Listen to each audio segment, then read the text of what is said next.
Hello students. Well, this is the last video on two-step equations, and we're going to look at a particular type of equation that involves fractions. Now, to start with, the other day I gave this question to my Year 8 students, and everybody got the correct answer. They said the answer is 7. And I pointed out, but shouldn't we be dividing before we're adding?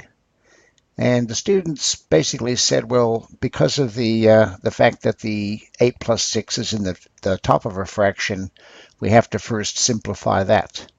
And the way I think about it is this really reads all of 8 plus 6 divide 2. And therefore, what's really, what the expression really should look like is 8 plus 6 in brackets divide 2. So whenever you have an addition or a subtraction in a fraction, there's really implied brackets. And we have to make sure that we put those brackets in when we're solving equations that involve fractions like this. Okay, let's have a look at a couple. So here's the equation. Up here we're going to work on f minus 3 all divided by 2 equals 4. So what we always do, what I teach my students to always do in situations like that, is put the brackets around the f minus 3. Now, if you look at the order of operations over here, brackets, in fact, is the last thing that we do, or undo.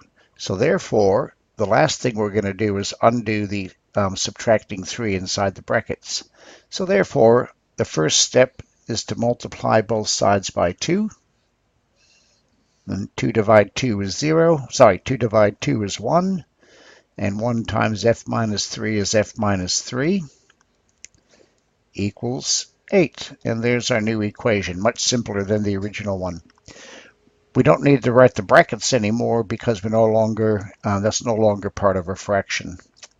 And then finally, to finish off, we just add 3 to both sides. And the answer is f equals 11. Quick check. 11 minus 3 is 8. 8 divide 2 is 4. So it does give us the correct answer.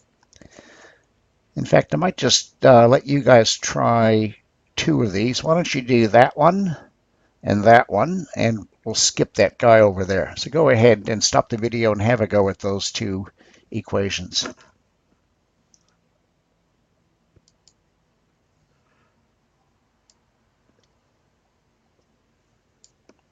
Okay, let's get started again. So the equation here is m plus 2 all over 3. So the all over 3, again, implies we actually have brackets around the m plus 2. I multiply both sides by 3. 3's divide out. And my next equation is m plus 2 equals 27. Subtract 2 from both sides. And the answer is m equals 25. Again, a quick check. 25 plus 2 is 27. 27 divided 3 is 9. Okay, let's try this slightly more challenging problem in red. So the only real difference here is we're subtracting the variable h, and we've got a negative number, on the right-hand side. But other than that, it's much the same as before. Okay, so I'm going to start by putting brackets around my numerator, which I always do. Then the first thing I have to undo is dividing by 7. So I multiply by 7, and they cross out. And that leaves 5 take h equals negative 21. Now, there's a couple of ways we could solve this. The way that I've been doing it in the past is to turn this into plus negative 1h.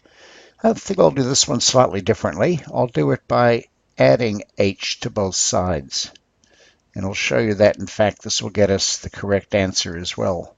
So minus h plus h crosses out. And I've got a h. I'll write that first. and minus 21. So that's an alternative way of solving equations like that, is to add h to both sides, and then finally add 21 to both sides. They disappear. I'll write the h on the left, and 5 plus 21 is 26. Okay, let's just check that. Well, 5 subtract 26 is negative 21. Negative 21 divides 7 is negative 3. So that is the correct answer. Okay, so that's basically how we handle equations that have an addition or a subtraction in the fraction.